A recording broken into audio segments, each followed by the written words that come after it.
कि students welcome back to the channel exam booster. आपके अपने चैनल एग्ज़ाम बूस्टर पे आपका स्वागत है। हम क्लास 10th एनसीईआरटी का ज्योग्राफी पढ़ा रहे थे। ज्योग्राफी का फर्स्ट चैप्टर हम पढ़ाए थे resource and development. Resource and development का फर्स्ट चैप्टर काफ़ी लंबा था, काफ़ी मैंने इसको छोटे छोटे पार्ट में डिवाइड करके मैंने आपको पढ़ाया था और काफ़ी डिटेल में मैंने आपको पढ़ाया था। आपको लग रहा सर समरी फॉर्म में नोट्स को प्रोवाइड करा रहे हैं व्हाइट बोर्ड के माध्यम से, लेकिन वो समरी फॉर्म नहीं था, वो एक डिटेल और काफ़ी डिटेल था। अब डिटेल कैसे कह सकते हैं, जब मैं आपको एमसीक्यूज जो प्रीवियस ईयर में क्वेश्चन पूछे गए हैं या 99% पॉसिबिलिटी जब पूछे जाएंगे, उस जब क्वेश्चन को आप सॉल्व करेंगे तो आपको लगेगा हाँ सर जो नोट्स प्रोवाइड कराएं वो नोट्स कितना बेहतरीन है। और उससे पढ़ के आप जो सीबीएसई का फर्स्ट और सेकेंड फेज का जो एग्जामिनेशन होने वाले हैं, जिसमें फर्स्ट में आपके एमसीक्यूज पूछेंगे, उसमें आप 100 परसेंटाइल ला सकते हैं guys, 100 percentile. Trust me and trust on my notes what ever I have provided you. उस पर आप ट्रस्ट कीजिए और डेफिनेटली आप अच्छा करेंगे। हम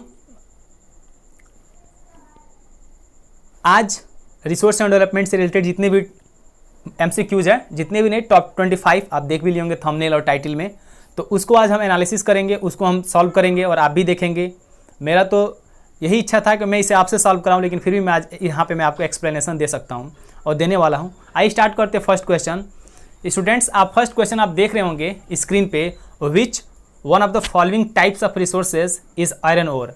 मतलब नीचे दिए गए जितने भी रिसोर्स हैं उसमें से जो आयरन ओर है, जो लौह अयस्क है, वो लौह अयस्क किस श्रेणी में आता है? रिन्यूएबल रिसोर्स में आता है, या बायोटिक रिसोर्स में आता है, या फ्लो रिसोर्स में आता है, या नॉन रिन्यूएबल रिसोर्स में आता है?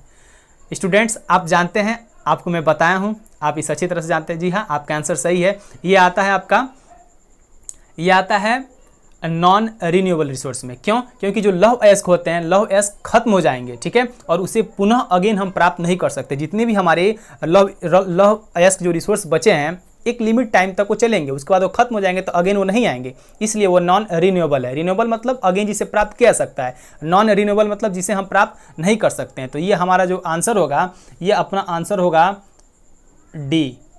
इसका आंसर क्या होगा? डी, ठीक है, नॉन रिन्यूएबल एनर्जी। ठीक है, तो आगे बढ़ते हैं, नेक्स्ट क्वेश्चन की तरफ बढ़ते हैं। नेक्स्ट क्वेश्चन है, under which of the following types of resource can tidal energy B put. मैं आपको रिन्यूएबल रिसोर्स बता रहा था। रिन्यूएबल रिसोर्स को हम रिप्लेनिसेबल रिसोर्स भी कहते हैं। रिन्यूएबल रिसोर्स को रिप्लेनिसेबल रिसोर्स भी कहते हैं। मैंने आपको बताया था कुछ रिसोर्स ऐसे होते हैं जो जब तक अर्थ और जब तक ये सोलर सिस्टम रहेगा तब तक उस रिसोर्स का एग्जिस्टेंस रहेगा। तो टाइडल एनर्जी मतलब होता है जो समुद्र की जो लहरें आती हैं उन्हीं को बोलते हैं टाइड एंड वेव। तो कह रहे हैं वो जो रिसोर्स है, under which of the following type of resource can tidal energy put, कह रहे हैं वो ज्वार भाटा वाला जो रिसोर्स है, टाइडल एनर्जी रिसोर्स को किस में रख सकते हैं? क्या हम रिप्लेनिसेबल में रख सकते हैं, मतलब रिन्यूएबल में रख सकते हैं, या ह्यूमन मेड में रख सकते हैं, या अबायोटिक में रख सकते हैं, या नॉन रिन्यूएबल रिसोर्स में रख सकते हैं? गाइज, मैंने आपको बताया था जो टाइडल एनर्जी है वो कभी खत्म नहीं हो सकता है। जब तक अपना सोलर सिस्टम रहेगा, जब तक अपना अर्थ रहेगा, तब तक उसका एग्जिस्टेंस रहेगा। तो इसके अकॉर्डिंग यदि हम बात करें तो अपना रिप्लेनिसेबल एनर्जी हो जाएगा, यानी हमारा जो आंसर होगा, हमारा आंसर ए होगा। ठीक है, रिप्लेनिसेबल एनर्जी। ठीक है, उम्मीद करते हैं आपको ये क्वेश्चन समझ में आए होंगे। ठीक है, नेक्स्ट क्वेश्चन की ओर बढ़ते हैं गाइज। क्वेश्चन नंबर 3 है, विच one of the following is the main cause of land degradation इन पंजाब। आप जानते हैं पंजाब के बारे में बताया था 1966 के टिकट में, यानी 1960 के दशक में हमारे यहाँ ग्रीन रेवोल्यूशन हुआ था, हमारे यहाँ हरित क्रांति हुई थी। और हरित क्रांति की वजह से पंजाब, पश्चिमी उत्तर प्रदेश, हरियाणा, ये 3 स्टेट ऐसे थे जहाँ पे उसको फोकस एरिया डिक्लेयर किया गया था। और वहाँ पे इरिगेशन सिस्टम की इतने ज़्यादा वहाँ पे रिसोर्सेज और वहाँ पे सुविधाएं प्रदान कर दी गई थी जहाँ अधिक से अधिक इरिगेशन करके लोग अधिक से अधिक मात्रा में खेती किए थे। तो क्वेश्चन है यहाँ पे जो पंजाब में जो लैंड डिग्रेडेशन हुआ है, भूमि का जो निम्नीकरण हुआ है, उसमें से क्या कारण है? पहला है इंटेंसिव कल्टीवेशन, मतलब गहन खेती। दूसरा है डिफॉरेस्टेशन, यानी वनों को काटना, वनोन्मूलन। तीसरा है ओवर इरिगेशन। चौथा ओवर ग्रेजिंग, या अधिक चराई कर दिया गया जंतु और पशुओं को। तो आपका इसमें जो आंसर होगा वो होगा ओवर इरिगेशन। जी हाँ स्टूडेंट्स, आप जानते हैं इसका आंसर होगा ओवर इरिगेशन। ठीक है, आप जानते भी आंसर मैं बता दिया था, बहुत ज़्यादा हार्ड और टफ क्वेश्चन नहीं है, लेकिन फिर भी इससे ज़्यादा आपके बोर्ड एग्जाम में टफ क्वेश्चन नहीं आने वाले। ठीक है, क्वेश्चन नंबर 4 की ओर बढ़ते हैं। In which one of the following states is terrace cultivation practice. Terrace cultivation मतलब होता है सीढ़ीदार खेती, परतनुमा या सीढ़ीदार खेती मतलब कहाँ की जाती है? गाइज, मैंने आपको बताया था सीढ़ीदार खेती क्या होती है। तो आप बताइए, क्या सीढ़ीदार खेती पंजाब में हो सकती है? क्या उत्तर प्रदेश के प्लेन पार्ट में हो सकती है, क्या हरियाणा में हो सकती है, क्या उत्तरांचल में हो सकती है? आपका आंसर सही है, जी हाँ। आपका परतदार खेती वहीं पर होगी जहाँ पे आपके हिल पाए जाएंगे, यानी हिल साइड वाले पे हम आपका टेरेस कल्टीवेशन कर सकते हो। तो इसके अनुसार उत्तरांचल, ये काफ़ी पुराना क्वेश्चन है, इसमें उत्तराखंड होगा।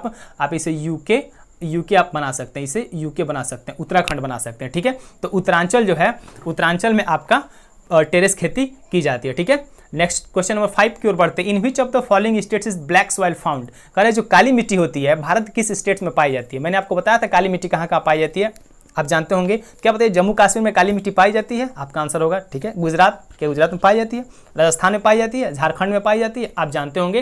डेक्कन का प्लेटू, दक्कन का, दक्षिण भारत का जो दक्कन का प्लेटू वाला एरिया है वहाँ पे काली मिट्टी पाई जाती है। इसमें गुजरात, महाराष्ट्र, मध्य प्रदेश से कुछ पार्ट, कर्नाटक, तेलंगाना के कुछ पार्ट आते हैं। तो गाइज आपका आंसर यही होगा, सॉरी आपका आंसर यही होगा क्या? गुजरात। ये गुजरात में आपकी क्या ब्लैक सॉइल पाई जाती है, ठीक है। तो क्वेश्चन नंबर 6 की तरफ हम बढ़ते हैं। क्वेश्चन नंबर 6 कर रहा है, what percentage of our land should be under forest according to the national forest policy? 1992 में भारत की पहली फॉरेस्ट पॉलिसी आई थी, पहली वन नीति आई थी, पहली वानिकी नीति आई थी, राष्ट्रीय वानिकी नीति आई थी 1952 में। उसमें बोला गया था अपने देश के कुल लैंड एरिया का लगभग कितना परसेंट पे फॉरेस्ट होना चाहिए, कितने परसेंट एरिया पे आपका जंगल होना चाहिए, जो कि हमारे एनवायरमेंट के लिए और वाइल्ड लाइफ एनिमल के लिए और ह्यूमन बींग्स के लिए काफ़ी बेटर हो।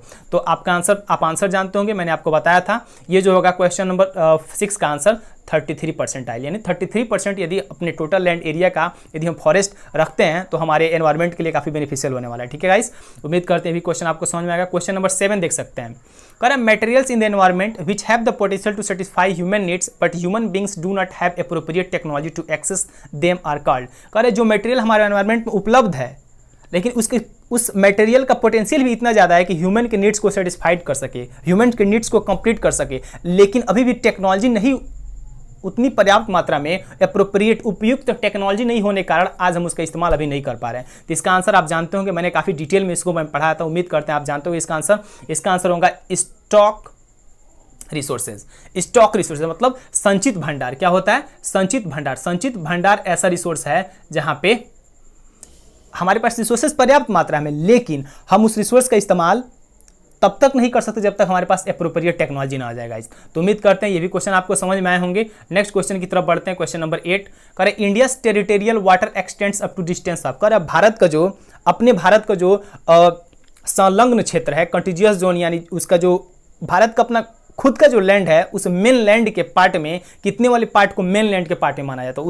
उस पार्ट में जो भारत का जो वाटर पाई जाती है वो भारत के वाटर का ही वो पार्ट होता है। तो उसको 12 नाटिकल मील होता है गाइस, 12 नाटिकल मील होता है। कितना होता है? 12 नाटिकल मील होता है, ठीक है। आप 9th में पढ़े होंगे 12 नाटिकल मील, 24 नाटिकल मील और उसके बाद से 200 नाटिकल मील्स को एक्सक्लूसिव इकोनॉमिक जोन भी बोलते हैं, EEZ बोलते हैं, फिर इसको बोलते हैं हम, ये सब सारी चीज़ें आप पढ़े होंगे, ठीक है। तो इस 12 नाटिकल मील्स में आएगा, ठीक है। नेक्स्ट क्वेश्चन की ओर बढ़ते हैं। Question number 9 resources that take long geological time for their formation are called. कह रहे वो कौन से रिसोर्स हैं जिसको बनने में काफ़ी लंबा वक्त लगता है, काफ़ी लंबा समय लगता है, उस रिसोर्स को क्या कहते हैं? आपका आंसर होगा रिन्यूएबल रिसोर्सेज। क्या रिन्यूएबल रिसोर्सेज को ज़्यादा वक्त लगता है बनने में? क्या रिजर्व रिसोर्स को बनने में ज़्यादा वक्त लगता है? क्या कम्युनिटी रिसोर्स को बनने में ज़्यादा वक्त लगता है? क्या नॉन रिन्यूएबल रिसोर्स को बनने में ज़्यादा वक्त लगता है? जी हाँ, आपका आंसर सही है। जो मैंने बताया था, जो नॉन रिन्यूएबल रिसोर्सेज हैं, नॉन रिन्यूएबल रिसोर्स को बनने में ज़्यादा वक्त लगते हैं। ये रहा आपका नॉन रिन्यूएबल रिसोर्स, ठीक है। इसको बनने में ज़्यादा वक्त लगते हैं, ठीक है। तो आपका आंसर सही है, ठीक है। नेक्स्ट क्वेश्चन की तरफ बढ़ते हैं। Question number 10 area sown more than once in an agricultural year plus net sown area is known as. कर यदि किसी एरिया में आप रह रहे हैं, वहाँ पे कोई एक ऐसा क्षेत्र है जहाँ पे एक साल में एक बार खेती की गई है, कम से कम एक साल में, वंस इन एन एग्रीकल्चर, एक साल में एक बार खेती कर ली गई है, प्लस वहाँ पे नेट सोन एरिया भी, अगर एक साल में जहाँ पे वहाँ पे खेती की उसको और जितना वहाँ पे शुद्ध बोया गया है उसको दोनों को जोड़ लेते हैं तो उसे क्या कहते हैं? ठीक है, उसको बोलते हैं ग्रॉस क्रॉप। ग्रॉस मतलब होता है सकल, सकल मतलब पूरा। तो यानी आप जो आपका नेट सोन एरिया उसको ऐड कर देंगे और उसके बाद से once in an agriculture year में जितना उसका सरप्लस उत्पादन हुआ दोनों प्रोडक्शन को जोड़ देंगे तो आपका ग्रॉस क्रॉप्ड एरिया होगा, ठीक है। इसका आंसर होगा ग्रॉस क्रॉप्ड एरिया होगा, ठीक है गाइस। ये आंसर आपको क्वेश्चन समझ में आएगा, ठीक है। क्वेश्चन नंबर 11 है the total degraded land in our country is, हमारे देश में कितनी भूमि ऐसी है जो डिग्रेडेड हो चुकी हैं, जो पूरी तरह बर्बाद हो चुकी है, क्षरण हो चुका है उनका, और उनका मतलब निम्नीकरण हो चुका है। तो इसका आंसर आप जानते होंगे 130 मिलियन हेक्टेयर्स, मैंने आपको बताया था 130 मिलियन हेक्टेयर्स, कितना 130 मिलियन हेक्टेयर्स, ठीक है 130 मिलियन हेक्टेयर्स, ठीक है, इसको आप लर्न कर लेंगे। क्वेश्चन नंबर 12 की ओर बढ़ते हैं। In which of the following states mining has caused several land degradation, करें निम्न जितनी भी नीचे राज्य दिए गए हैं उस राज्य में कौन सा राज्य स्टेट्स ऐसा है जहां पे माइनिंग की वजह से वहाँ की लैंड डिग्रेड हुई है, माइनिंग की वजह से वहाँ की लैंड निम्नीकृत हो गई है, माइनिंग की वजह से वहाँ की लैंड इनफर्टाइल हो गई है। तो आप जानते हैं गुजरात में माइनिंग होता है, झारखंड में क्या होता है, केरला में क्या होता है, क्या उत्तरांचल में होता है, तो मैंने आपको छोटा नागपुर का प्लेटू वाला एरिया में आपको बताया था, तो ये होगा आपका झारखंड। झारखंड ऐसा एरिया है जहाँ पे लैंड माइनिंग काफ़ी ज़्यादा होता है, और लैंड माइनिंग होने की वजह से गड्ढा बढ़ जाता है, आपका लेक्चर याद कर सकते हैं, वो गड्ढा काफ़ी ज़्यादा हो जाता है, उस गड्ढा को कवर नहीं किया जाता, ढका नहीं जाता है, और वहाँ पे डिग्रेडेड भूमि हो जाती है। तो ये क्वेश्चन मैंने आपको काफ़ी डिटेल में बताया था, तो उम्मीद करते हैं आपको ये क्वेश्चन समझ में आए होंगे, ठीक है। नेक्स्ट बढ़ते हैं क्वेश्चन नंबर 13 की ओर बढ़ते हैं। इसमें लिखा है the main causes of land degradation in Punjab, Haryana and western Uttar Pradesh is. अभी मैं आपको बताता हूँ 1960 के डिकेड में, 1960 के दशक में हरियाणा, पंजाब और पश्चिमी उत्तर प्रदेश में किसके चलते हमारी जो भूमि वहाँ की है डिग्रेड हो गई है, भूमि वहाँ की इनफर्टाइल हो गई है, या काफ़ी इस समय वहाँ की डेजर्टिफिकेशन की समस्याओं से सामना करना पड़ रहा है। तो मैंने आपको बताया था, आप आंसर भी जानते होंगे, क्या है, ओवर इरिगेशन, यानी सिंचाई इतनी ज़्यादा वहाँ पे कर दी गई है, सिंचाई इतनी ज़्यादा मात्रा में कर दी गई है जिसकी वजह से इन एरिया का लैंड डिग्रेडेशन हो रहा है। इसको 2 बार क्वेश्चन हो गया, ठीक है। नेक्स्ट बढ़ते हैं question number 14। Which is the most common soil of northern India, उत्तर भारत में कौन सी मिट्टी पाई जाती है? यू ऑल नो गाइस, उत्तर भारत में आपकी सॉरी गाइस, उत्तर भारत में आपकी रेड सॉइल नहीं पाई जाती है, आपका उत्तर भारत में एलुवियल सॉइल पाया जाता है, आप सबको जानता है, उत्तर भारत में आपका एलुवियल सॉइल पाया जाता है, ठीक है। उत्तर भारत में आपका नॉर्दर्न प्लेन में एलुवियल सॉइल पाया जाता है, मैंने काफ़ी डिटेल बताया था, फॉर्मेशन कैसे होता है, क्रॉप क्या होता है, सारी चीज़ें मैंने आपको डिटेल में काफ़ी बता दिया। क्वेश्चन नंबर 15 की तरफ बढ़ते हैं। Red soil is mostly found in, कह जो लाल मृदा होती है, रेड सॉइल होती है, वो कहाँ पाई जाती है? ऑप्शन एक, पार्ट्स ऑफ जम्मू कश्मीर, जम्मू कश्मीर के भाग में, अपर गंगा प्लेन यानी उत्तर भारत के विशाल मैदान के ही एरिया में, या eastern and southern parts of Deccan प्लेटू, क्या डेक्कन प्लेटू के एरिया में पाई जाती है, या नॉन ऑफ द उपरोक्त में से कोई नहीं? आप जानते होंगे, मैं आपको बताया था रेड सॉइल कहाँ पाई जाती है, eastern and southern part of, eastern and the southern part of Deccan, eastern and southern part of प्लेटू, eastern and southern part of Deccan प्लेटू, Deccan प्लेटू के दक्षिणी और पूर्वी भाग में या हमारी कौन रेड सॉइल पाई जाती है, मोस्टली यहीं पे पाई जाती है, ठीक है। क्वेश्चन नंबर 16 की तरफ बढ़ते हैं गाइस। क्वेश्चन नंबर 16 क्या कह रहा है? Red soil is reddish in colour due to, जो रेड मिट्टी होती है, लाल मिट्टी होती है, लाल मृदा का कलर लाल होता है, क्यों लाल होता है? क्या हाई क्ले कंटेंट, उसमें क्ले की मात्रा ज़्यादा पाई जाती है, प्रेजेंस ऑफ कंकड़ nodules in the soft soil, कर मिट्टी के जो सॉफ्ट सॉइल होते हैं उसमें कंकड़ की मात्रा पाई जिससे कारण लाल होता है, या डिफ्यूजन ऑफ आयरन इग्नियस, या इग्नियस आयरन इग्नियस रॉक और मेटामॉर्फिक रॉक्स के टूटने से वो बना है इसलिए रेड होता है, या हाई मॉइस्चर कंटेंट, या उस रेड सॉइल में नमी धारण करने की क्षमता ज़्यादा होती है उसके कारण उसकी कलर रेड होती है। मैंने आपको बताया था रेड सॉइल का फॉर्मेशन इग्नियस और मेटामॉर्फिक रॉक्स के टूटने से होती है, और इसी की वजह से इसका डिफ्यूजन हुआ, और इसी कलर इसका क्या कलर क्या हो जाता है, इसी की वजह से इसका कलर रेड हो जाता है। तो इसका आंसर सी हो जाए, इसका आंसर सी होगा गाइस, ठीक है। क्वेश्चन नंबर 16 का आंसर सी होगा, ठीक है। क्वेश्चन नंबर 17 आते हैं। Which of the following is not important for soil formation, करें मैं सॉइल फॉर्मेशन भी आपको बताया था कौन कौन से फैक्टर होते हैं जो सॉइल फॉर्मेशन के लिए काफ़ी इंपॉर्टेंट होते हैं, मैंने उसमें आपको काफ़ी डिटेल बताया था। तो सॉइल फॉर्मेशन के लिए क्या रिलीफ इंपॉर्टेंट होता है, क्या पेरेंट रॉक इंपॉर्टेंट होते हैं, क्या क्लाइमेट इंपॉर्टेंट होते हैं, या उपरोक्त तीनों इंपॉर्टेंट होते हैं। लेकिन ड्यूरेशन ऑफ द डे, क्या एक दिन में कोई मिट्टी बन सकती है, क्या एक दिन में किसी मिट्टी का फॉर्मेशन हो सकता है? कोई मिट्टी XYZ कोई मिट्टी उसका फॉर्मेशन एक दिन में नहीं हो सकता है। लेकिन मैं रिलीफ में बताया था ढाल, ठीक है, parent rock, igneous rocks, metamorphic rocks, sedimentary rocks और क्लाइमेट जलवायु, ये सारे इंपॉर्टेंट फैक्टर्स हैं जिसके मतलब लगातार प्रोसेस की वजह से मिट्टी का फॉर्मेशन होता है। लेकिन ड्यूरेशन ऑफ द डे, एक दिन के निर्माण से मिट्टी नहीं बनती है गाइस, ओके। क्वेश्चन नंबर 18 के साइड में चलते हैं। Black soil is also called, काली मिट्टी को एक और नाम से जानते हैं। It's very simple question, I have already told you, that is answer you all know. इसका आंसर क्या है? रेगूर। क्या गाइस, रेगुर। काली मिट्टी को रेगुर सॉइल के नाम से जानते हैं, आप भी जानते हैं, सब कोई जानता है, ठीक है। क्वेश्चन 19, ब्लैक सॉइल्स और कॉमन इन, कह रहा ब्लैक सॉइल कहाँ पाए जाते हैं, डेक्कन ट्रैप रीजन में, या कश्मीर की घाटी में, या गंगा की वैली में, या नॉर्दर्न प्लेन्स में। You all know guys, Deccan trap में, वहाँ पे मैं बताया था, आप सबको मालूम है इसका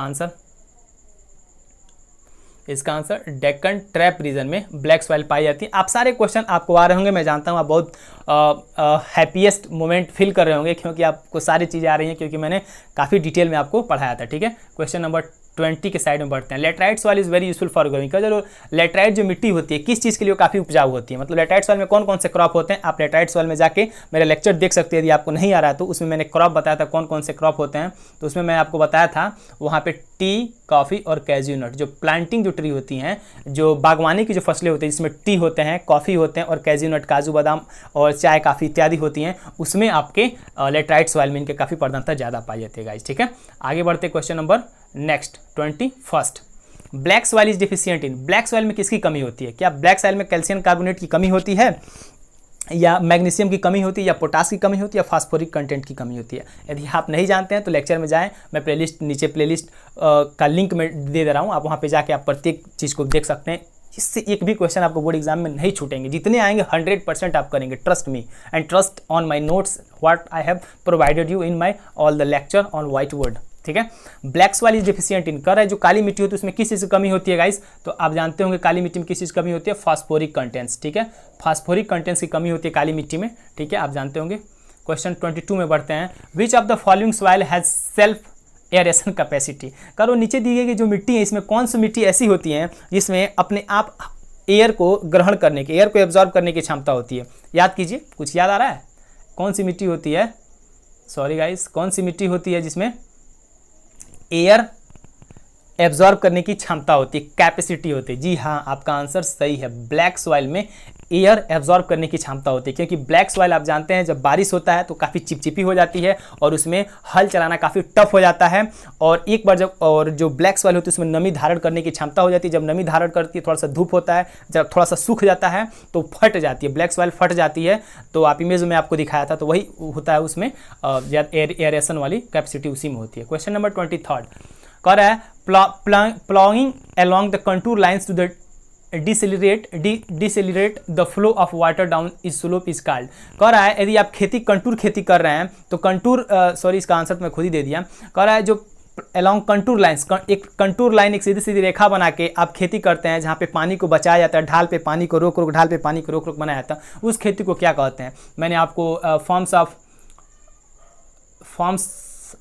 फार्मिंग, मेथड्स ऑफ फार्मिंग मैंने आपको बताया था, उसमें मैं आपको strip cropping, sheet erosion, contour ploughing, terrace cultivation के बारे में, सीट एरोजन मतलब क्या होता है अभी मैं आपको बता दिया हूँ, तो उसमें मैं आपको बताया था गाइज जो कंटूर प्लॉविंग होती है ये आपकी कंटूर प्लॉविंग मतलब खेती, जो कंटूर खेती होती है पहाड़ी ढलानों पे होती है, सोपानुमा एक प्रकार की आकृति वो भी बनती है और एक लाइन में होती है पानी को रोक रोक के, ताकि सॉइल कंजर्वेशन को बचाया जा सके और सॉइल इरोजन को अधिक से अधिक बचा सकते हैं और फसल पे पानी रुकता है जो कि काफ़ी इंपॉर्टेंट होता है, मैंने बताया था, आप लेक्चर देख के समझ सकते हैं, ठीक है। क्वेश्चन नंबर 24 में आते हैं, which of the following is not a major for soil conservation, कह रहे इसमें से नीचे जितने भी ऑप्शन दिए गए कौन सॉइल कंजर्वेशन के मेथड नहीं है, क्या आप जानते हैं स्ट्रिप क्रॉपिंग मेथड मैंने बताया था, टेरेस कल्टीवेशन मेथड मैंने बताया था, शेल्टर बेल्ट्स मेथड होते हैं। शेल्टर बेल्ट्स क्या होते हैं, शेल्टर बेल्ट्स कुछ नहीं होते हैं, ये भी पहाड़ी ढलानों पे खेती होती है जहाँ पे मिट्टी लगातार प्लेन यानी इसका जो एरिया होता है ज़्यादा नहीं होता है, तो वहाँ पे खेत को एक एक बेल्ट में, मतलब मान लीजिए एक पट्टी, सर रेक्टेंगुलर शेप का एक पट्टी है, फिर अगर मान लीजिए वहाँ पे दूसरी शेप है तो दूसरे शेप में एक अलग अलग शेल्टर बनाया जाता है